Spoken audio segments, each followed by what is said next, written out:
मोहम्मदाबाद इलाके के बच्छलपुर रामपुर गंगा तट पर बनाए जाने वाला पीपा पुल विभाग के अधिकारियों व ठेकेदार के मिलीभगत का शिकार हो जा रहा है। इस वर्ष भी कुछ ऐसा ही नज़ारा देखने को मिल रहा है।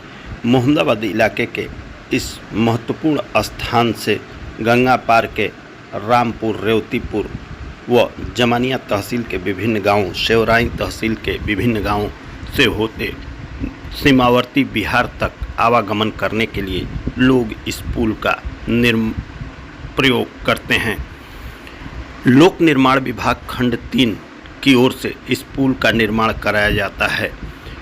प्रत्येक वर्ष शासन के गाइडलाइन के मुताबिक 15 अक्टूबर से लेकर 15 जून तक इस पुल से आवागमन करने के लिए निर्माण कराया जाना है। लेकिन हालत यह है कि लगभग कई वर्षों से इस पुल को बनाने में विभाग के अधिकारी व ठेकेदार किसी तरह का समय का ध्यान नहीं देते और हमेशा इस पुल से लोगों को आवागमन में काफ़ी लंबा इंतज़ार करना पड़ता है। 15 अक्टूबर के बाद अब नवंबर भी शुरू हो गया, लेकिन आज तक इस पीपा पुल के निर्माण का कार्य शुरू नहीं कराया जा सका।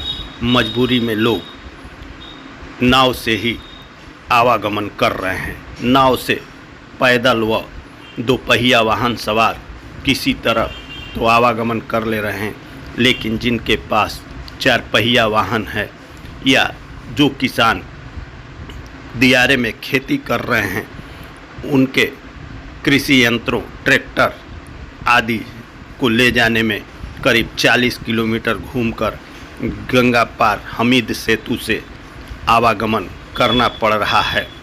इससे लोगों को काफ़ी परेशानी का सामना करना पड़ रहा है। इस संबंध में अधिकारियों से बात करने पर उनका एक ही रटा रटाया जवाब मिल रहा है कि निर्माण की प्रक्रिया अब शुरू हो गई है, जल्द ही पीपा पुल बनकर तैयार हो जाएगा, जिससे लोग आवागमन करने लगेंगे। लेकिन लोगों को आवागमन में किस तरह की दिक्कत हो रही है, आपको इस तस्वीर में स्पष्ट देखने को मिल रही है। आइए हम इस संबंध में एक युवक से सुनाते हैं कि क्या परेशानी हो रही है इस पुल के न बनाए जाने से। बच्छलपुर गंगा तट पर कुछ लोग नाव से गंगा पार से पहुँचे हैं। उनके पास बाइक भी है और उन्हें पीपा पुल न बनने से क्या इस समय समस्या उठानी पड़ रही है। आइए हम बात कर रहे हैं गंगा पार से आए एक युवक से। जी, क्या नाम है? हमारा नाम आनंद राय है। आनंद जी, कहाँ से आ रहे हैं? रेवतीपुर से। जी, यहाँ पे पीपा पुल बनता है, आज हो गया 2 नवंबर, अब तक पीपा पुल नहीं बना। क्या आपको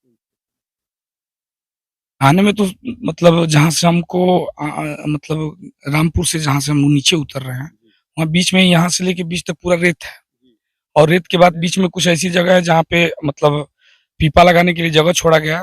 वो भी अगर आप शुरू की स्थिति अगर देखते हैं तो पुल के ऊपर जब आप चढ़ते हैं गाड़ी लेकर, तो ये लोग जो भी कंस्ट्रक्शन के लोग हों, उनका नाम तो हम नहीं जानते हैं, ये लोग मोटा मोटा बम्बू और ये सफेदा की जो भी चीज है गोल गोल बिछेदार ऐसे ही ढकेल देते हैं।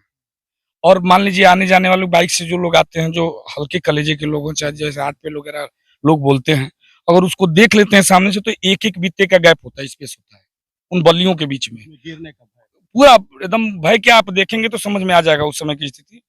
एक एक बीता गैप, कहीं भी कील का प्रयोग नहीं किया जाता है, वो ऐसे ही ऐसे लपेट दिया जाता है जैसे कि अभी आप फिलहाल में जाएंगे तो आपको देखने को मिलेगा, ऐसे ही बम्बू डाल दिया गया है। अब अगर कोई बम्बू अगर गलती से अगर फिसल जाता है तो समझ लीजिए इंसान बचेगा कि नहीं बचेगा, वो तो दिक्कत है। उसके बाद पुल के बाद ये बीच में जो बनने ना बनने की बात कर रहे हैं, इसमें कुछ क्षेत्रीय लोगों का भी जहाँ तक मान लीजिए कि हो सकता है कुछ लोग हमारे गांव से हों या कुछ यहाँ के कंस्ट्रक्शन के जो ठेकेदार हैं, वो भी उनकी भी बहुत ज्यादा लापरवाही है। और मैं मानता हूँ कि इन विषयों पर लापरवाही नहीं करना चाहिए। जो भी लोग हों, चाहे हो सकता है मेरे माध्यम से उन तक आवाज जाएगी, तो उनसे रिक्वेस्ट रहेगा। तो आपने सुनी रेवतीपुर के आनंद राय की पुल को लेकर पीड़ा। खबरों में बने रहने के लिए आप देखते रहें समाचार आप